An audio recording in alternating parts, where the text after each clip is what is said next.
एक समय की बात है, ब्रह्मा जी के दरबार में भाग्य और बुद्धि में ये प्रश्न उठा कि कौन बड़ा है। एक दिन की बात है, ब्रह्मा जी का दरबार लगा था। उस समय भाग्य व बुद्धि में तीसरी नोकझोंक होने लगी और भाग्य ने कहा, मैं बड़ा हूँ, मैं जा सकता हूँ, वह काम करता हूँ, तुम नहीं कर सकती हो। और बुद्धि ने कहा कि मैं जो कर सकती हूँ वह कोई नहीं कर सकता। बुद्धि ने कहा, भाग्य आप मूर्ख मत बनो, मैं जब किसी का साथ नहीं देती हूँ तो वह मनुष्य कुछ भी नहीं कर सकता है और मनुष्य पागल हो जाता है।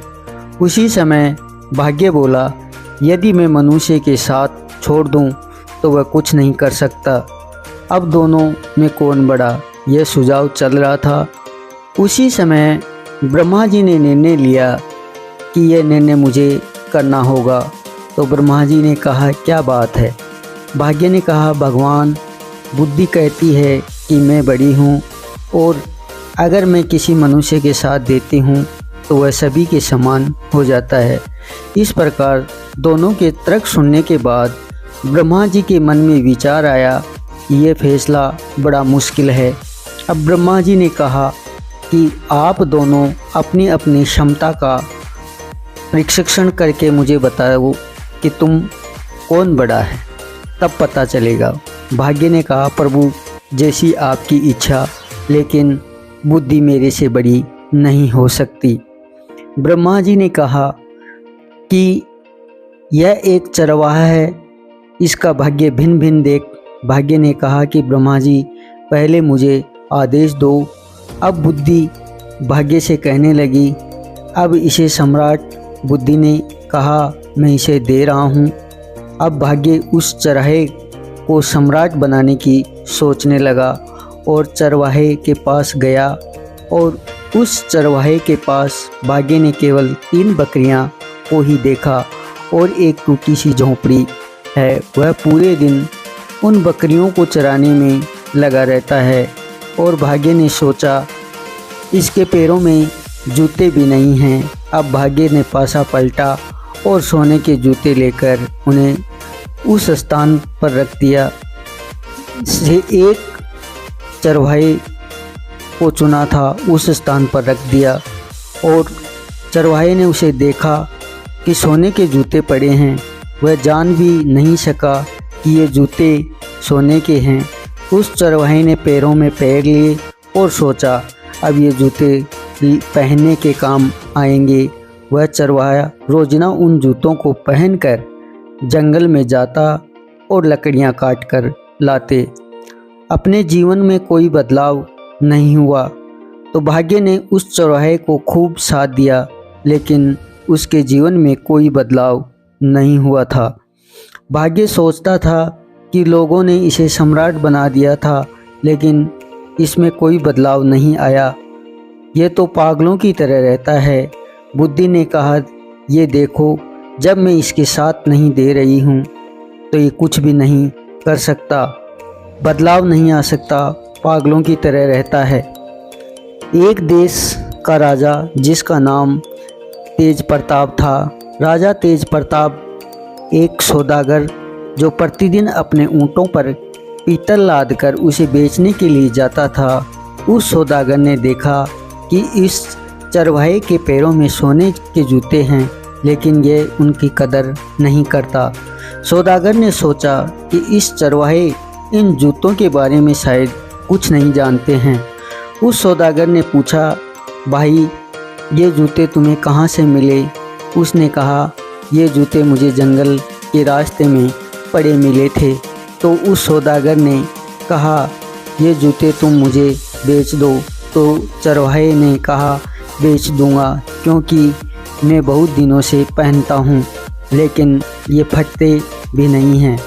सौदागर ने कहा, तो बताओ, इसके बदले में तुम क्या लोगे? तो चरवाहे ने कहा, कुछ बदले मुझे तुम 1 मन आटा दे देना, जिससे मेरा और मेरी माता की रोटी का काम चलेगा। सौदागर ने उसे 1 मन आटे में सौदा कर लिया और जूते खरीद लिए। बुद्धि ने भाग्य से कहा, हे भाग्य, ये क्या हो रहा है? आप कह रहे हैं कि आप एक सम्राट बनाना चाहते हैं, तो ये सोने के जूते एक मन आटे में दे दिए गए हैं। तो भाग्य ने कहा कि ये आप कांच बनाए रखते हैं और देखते रहते हैं कि मैं क्या करता हूँ, इसे सम्राट बनाकर रहूँगा। तो बुद्धि ने कहा, ये सम्राट के चक्कर में इसे तुम मार मत देना, क्योंकि ये चरवाहा बुद्धि के बिना कुछ भी नहीं कर सकता है। फिर भाग्य ने पासा पलटा और हीरे जड़ित सोने के जूते फिर दोबारा लेकर जहाँ से वह चरवाहा चला गया था उस स्थान पर रख दिया। फिर उसी रास्ते पर चरवाहा निकला तो उसने देखा कि जूते तो पहले से भी अच्छा है, जिसे वह पहन लेता है, और वह जूते पहनने और अपनी बकरियों को चराने के लिए चला गया। फिर चरवाहा सौदागर एक दिन उसी रास्ते से अपना माल बेच रहा था। उस चरवाहे के पास उसने पहले से भी सुंदर हीरे जड़ित सोने के जूते देखे और कहा, भाई क्या ये जूते तुम मुझे बेच दोगे? तो चरवाहे ने कहा, बेचेंगे, लेकिन मुझे 1 बोरी भुने हुए चने देने होंगे। तो सौदागर ने भुने हुए चने दे दिए। उन जूतों को 1 मन चनों में खरीद लिया। अब सौदागर के मन में विचार आया, ये जूते मैं राजा को दिखाऊं तो मुझे काफ़ी धन मिल जाएगा। ऐसा ही किया और उसने राजा के पास चला गया और जूते देखकर काफ़ी खुश हुआ और उन जूतों को 100 स्वर्ण मुद्राएं दे लिया। सौदागर ने राजा से कहा, भाई आप ये जूते कहाँ से लेकर आते हैं? तो सौदागर बोला, महाराज मैं जो अपना माल बेचता हूँ उसके राजा ने मुझे खुश किया और ये जूते दे दिए। तो राजा ने कहा, उनका कोई बेटा हो तो अपनी बेटी की शादी करवा देगा। अब की बार जाओ तो प्रस्ताव लेकर जाना। अब तो सौदागर फंस गया और कहने लगा, ये तो बड़ी मुश्किल में पड़ गए। सौदागर चरवाहे के पास ही चला जाता है। तो कहने लगा, वह चरवाहा अपनी झोंपड़ी में चला गया और चरवाहे को अपनी बकरियों के साथ देखा, वहीं खड़ा था। बोरे पर आकर बैठे तो सभी वस्तुएं सोने की हो गई, क्योंकि भाग्य साथ दे रहा था। सौदागर के मन ही मन सोचा, ये तो बड़ा काम का व्यक्ति है, या कोई बड़ा व्यक्ति या जादूगर ही है, इसे मैं राजा बनाता हूँ। तुम चिंता मत करो, मेरे पास काफ़ी धन दौलत है, मैं आपको महल बनाता हूँ, किला बना देता हूँ और आप उसका राजा बन जाना। राजा बनने के बाद आपकी शादी मेरे देश के राजा की बेटी से करवा दूँगा, फिर आप आराम से ज़िंदगी जीना। चरवाहे ने कहा, भाई तुम जो भी करो, लेकिन मेरी बकरी का ध्यान निश्चित रूप से रखना। सौदागर ने सोचा, ये व्यक्ति निरा मूर्ख है, इसकी बुद्धि नष्ट हो गई है, मैं तो इसको राजा बना रहा हूँ और ये अपनी बकरियों का राग अलाप रहा है। अब सौदागर ने वहाँ पर महल बनाकर वापस राजा के पास आया और कहा, महाराज मैं उसे राजा को शादी के लिए तैयार करके आया हूँ और आप वहाँ पर अपनी बेटी की सगाई उस राजा के बेटे के साथ कर दो, मैं तय करके आया हूँ। राजा ने नौकर को भेजा और उसकी सगाई करवा दी। विवाह का समय आ गया। चरवाहा अपनी बकरियों के साथ रहता था, उसे चराता मस्त रहता। सौदागर ने कहा, ये चरवाहा मुझे मरवा न दे, इसका तो कोई ध्यान ही नहीं है। सौदागर ने उस चरवाहे के पास गया और उसने सब कुछ बताया और कहा, मुझे और तुम्हें दोनों को राजा मार देगा अगर कोई बात का पता चली तो। इसी कारण जिस प्रकार मैं कहूँ वैसा ही तुम्हें करना है। इसने मुझे खूब परेशान किया है। अब शादी का समय आ गया और बारात लेकर राजा के देश में जाने लगे। काफ़ी सेना हाथी घोड़े लेकर पहुँचे।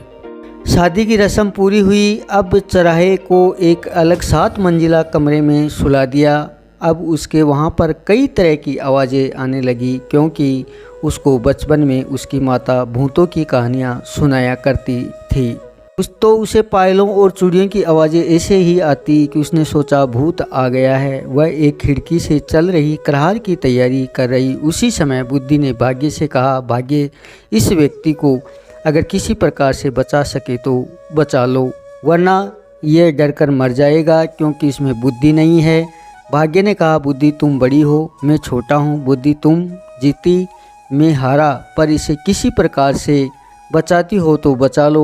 उसी समय बुद्धि उस चरवाहे के शरीर में प्रवेश करती है और चरवाहे को ऊपर से कूदने से बचाती है।